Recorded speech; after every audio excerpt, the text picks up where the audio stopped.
Welcome back to Step Into Your Sunshine. This is your host, Rachel Coudron, the owner of Etsy boutique Coudron's Curiosities and RC Copywriting. Have you ever in your life experienced a situation that you never want to remember? You actively try to avoid the situation. You become triggered if people mention the situation or something that reminds you of the experience. Now, these could be really traumatic memories, or they could be something that happened in your past that made you feel really strong emotions. I have. And the story today starts back in my childhood. I was raised by very, very direct parents. We got straight to the point, and that was our style of communicating. Now, my dad would tell me when I was younger, and my sister, that if he said something that upset us, and if we were offended or upset about what he said, then he would tell us that we needed to grow thicker skin. Has this ever happened to you? You ever been told that? I bet many of you guys can relate. Now, my dad was never intentionally trying to bring us down. It was just in the way that he communicated. And luckily, my mom was also a very direct communicator, and so many times things didn't get kind of muddled around in the wash, if you will, when I mean that people are trying to guess what you're trying to say or what you mean by the words that you choose or your body language. It was very obvious what both of my parents were saying. And for me, I thought this is how people communicated in the world.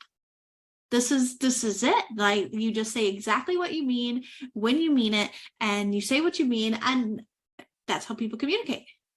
You guys might be surprised to learn or hear that when I went out into the real world and I left the nest of my parents' house and I started college, got my first job, I experienced that people aren't like that. Lots of people are very intimidated by direct communicators.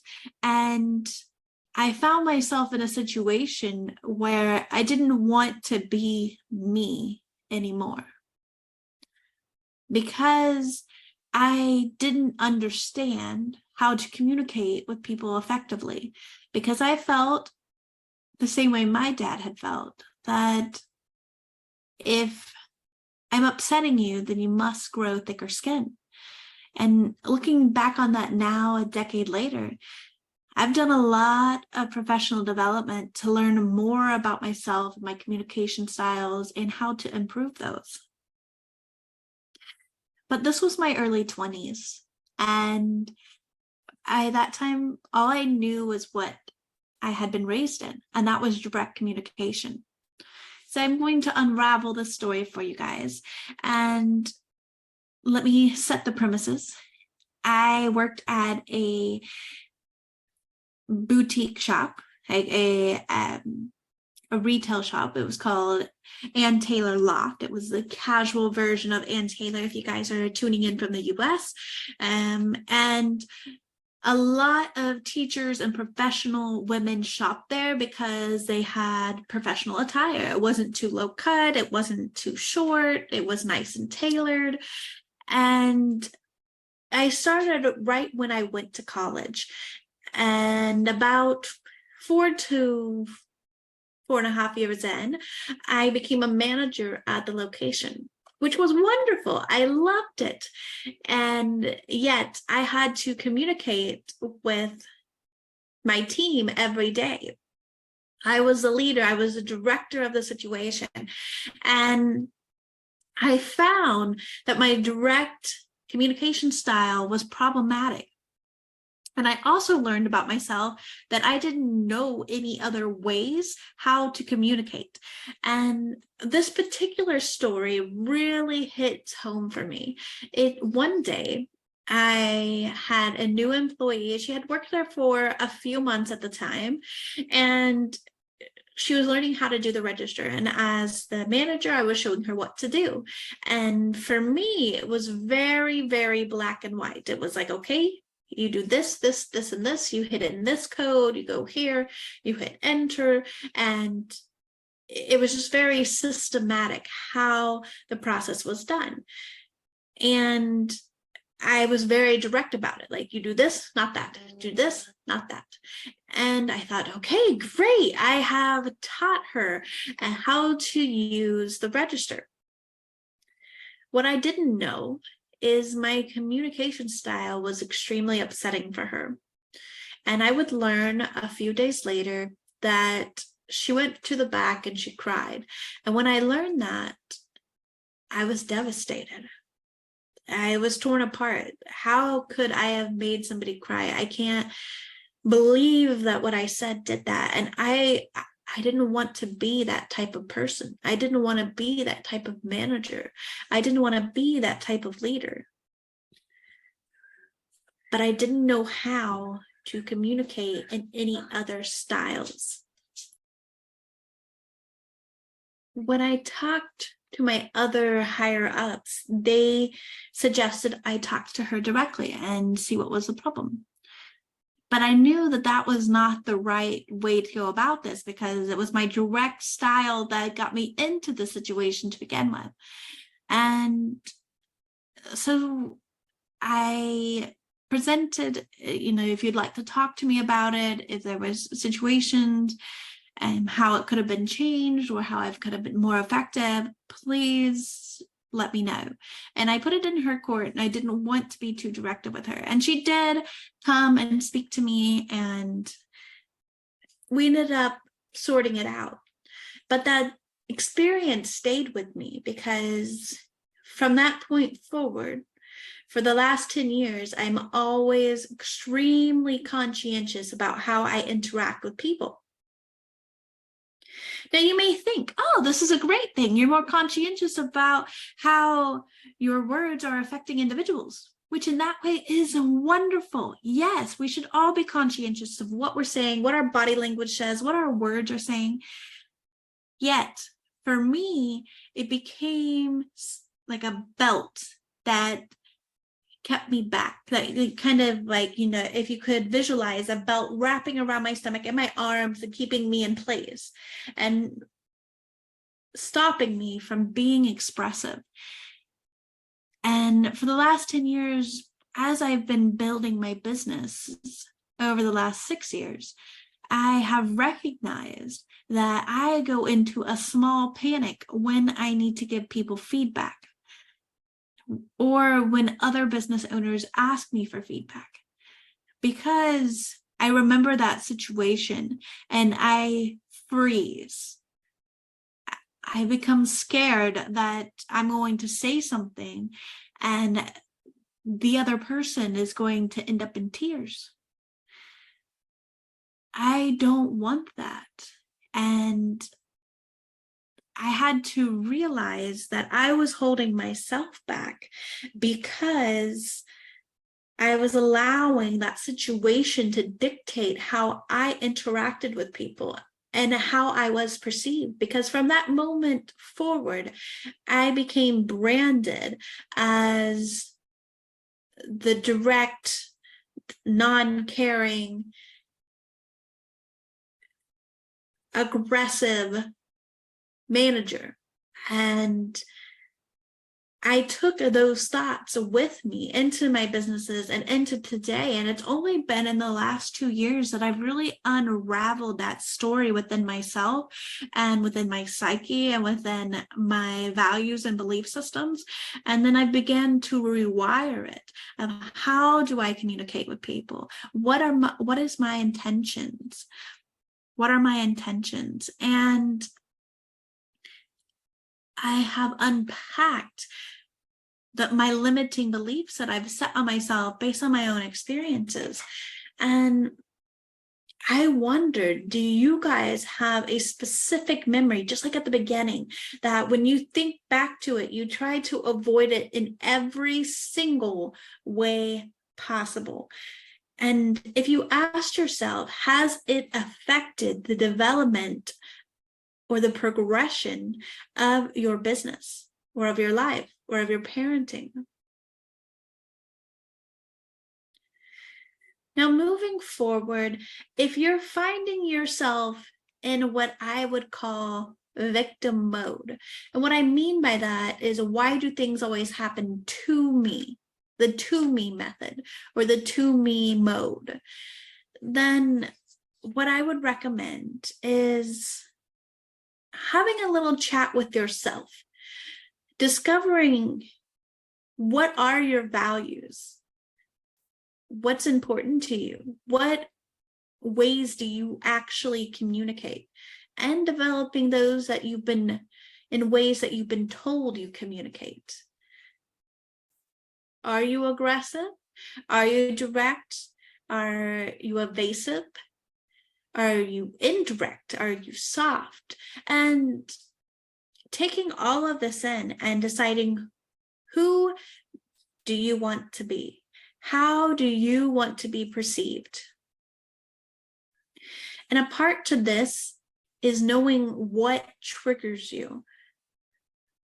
When somebody says something online, or your spouse says something, or your child, or your neighbor, or somebody in society, or your in-laws, what triggers you to go into a certain state that you hold so tightly on to your communication style that you don't want to be, or that you become known for? And what I mean by that is, when we become triggered, we go back to what we know innately, our roots. And for me, it is that very, very direct communication style, where I don't take into consideration people's feelings or how my words affect them. And I have to know, as an individual and somebody who's always trying to be better, when I get triggered, I'm going to go into that state. So what do I need to do to revise that state? One of the first things I did is I started reading books. Once I knew who I was and the difference between who I was and who people thought I was, and I uncovered my triggers, I started reading books about personal development. How could I become a better version of myself? And how could you become a better version of yourself? And throughout the last several years, I've read dozens of books about personal development, and I am a completely different person than I was a decade ago. One of the more recent books that I read that I really think would help people communicate more effectively is a book with a very aggressive title called Surrounded by Idiots. Now you guys might think, oh, I can never read a book that's titled that. And trust me, it's titled just so you have that reaction. And a short little breakdown about it is, it breaks people down into 4 categories based on colors. So you have red, yellow, blue, and green. And it breaks down the communication and personality, the communication styles and personality traits of individuals that fit certain colors. Now, it's not to say you can only be red, only be yellow, only be blue, only be green. It's, where do you stand among these colors, because they don't have the same communication styles. And to go even further, it talks about which colors you're going to have conflicts with because of your communication styles. For example, people that communicate very directly and are very open, they have an extremely difficult time communicating effectively with people that are more reserved and closed off, and vice versa. People that are very closed off and reserved and more reluctant to tell details of their lives find themselves extremely overwhelmed and under a lot of pressure when they talk to somebody who's very direct and open. And this book really helped me uncover the small liaisons between how people communicate and their energy levels and understanding people. And I would highly recommend this book. Highly recommend this book for business owners, because even if you're a solopreneur and you're on your own and you're kicking ass, you still have to communicate with people every single day. You have to communicate with your clients. You have to build relationships and network. And it is extremely important that you understand your communication style, but also understand other people's communication styles and how you can make small adjustments to ease that communication. Because some people, it's going to flow like a faucet. And you're going to think, I found my best friend. And other times it's going to feel like slow friction. And you can't understand why you're unable to communicate clearly with that other person. And this book will really, really help you. The next thing I did is I started listening to podcasts, specifically podcasts that had to do with personal development and empowerment for women. Because for me individually, I believe throughout society, women have been limited. Their voices have been covered. And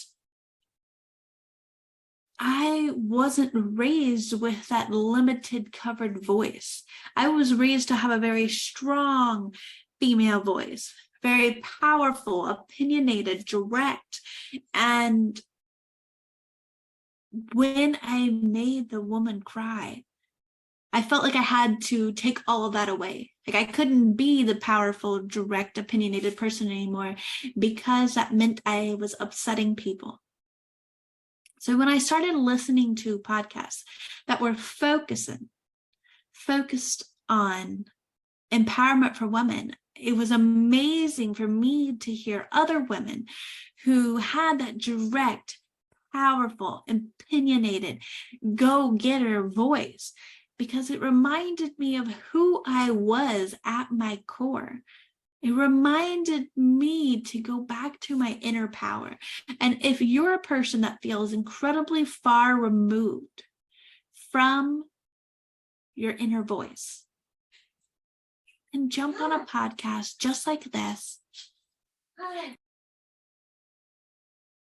Jump on a podcast just like this about empowerment, empowering women to find their voices, to step out of the shadows and to step in to their sunshine.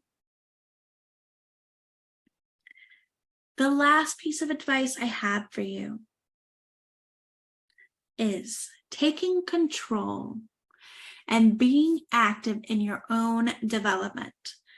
So going back to what I mentioned earlier, the to me mode, everything happens to me and nothing can go right mode, is you have to take control, that you play an active role in what's happening in your life.